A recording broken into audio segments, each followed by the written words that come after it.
Good morning, Philippines. Ngayon po ay araw ng Martes, July 7, 2026.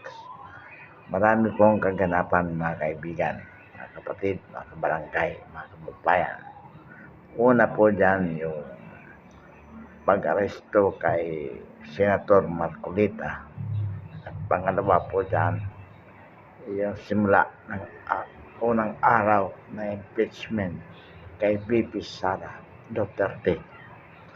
Itong kay Senator Marcolita po, ano po ang implication nito ng pagka-aresto po sa kanya? Well, sa atin pong barangay, nais lamang po pakita ng administrasyon na lahat ng gusto nito ay kanyang magagawa. Ang masama po nito, mga kaibigan, mga kababayan, mga kapatid, kung sino pa ang taong nagnanais na malaman ng sambayanang Pilipino ang tunay na magnanakaw sa ating bayan ng trilyon ng halaga, siya pa po ang unang pinaaresto, pinakukulong. Ito po ay panlakot sa bahagi ng administrasyon. Nang sa gayon, wala pong taong magnanais na kumalaban sa kasalukuyang administrasyon. Napakasama po. Mga kabayan, mga kapatid, mga kaibigan, dahil ito po ay pagpapakita ng dictatorship sa bahagi ng ating Pangulo. Kaya dapat po hindi tumigil ang sambayang Pilipino para ito ay labanan. Marami po nagsasabi na walang nagawa ang Iglesia ni Cristo sa kanyang rally laban sa kategorian ng kasalukuyang administrasyon. Pero sa ating palagay po, malaki po ang nagawa nito at dapat ipagpatuloy ang kanyang protesta bilang suporta kay Senator Marcolita. Kita po ng sambayan ng Pilipino na tayo po ay hindi natatakot sa ginagawa ng kasalukuyang administrasyon na paninikil sa mga taong nais na labanan ang katulian ito.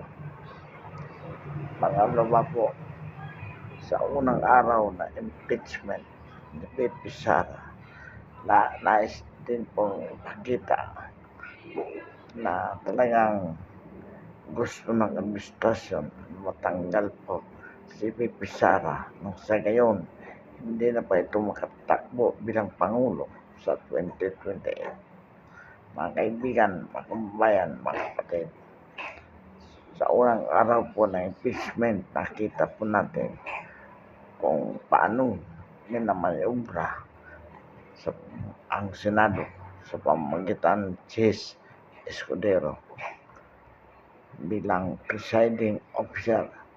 Alam po natin na itong si Chis Escudero ay naging bata na rin po ng Malacanang, sapagkat ginagamit po ng Malacanang ang panakot na kakasuhan ang sinumang kumakalaban sa kanya, lalong-lalo na sa bahagi ng mga sentro. So mga kababayan, ang impeachment po sa pangungunan presiding officer sa katauhan ni Chis Escudero ay hindi po tayo makakaasa ng fair at impartial trial para kay VP Sara. Kaya kailangan po kumilos ang sambayan ng Pilipino. Huwag po natin itong tatantanan hanggat hindi papatrasin ang kasalukuyang Pangulo. So, tinatawagan po natin ang masang Pilipino upang maging vigilant sa araw-araw laban sa mga nangyayaring ito sa ating bansa. Samantala po mga kababayan,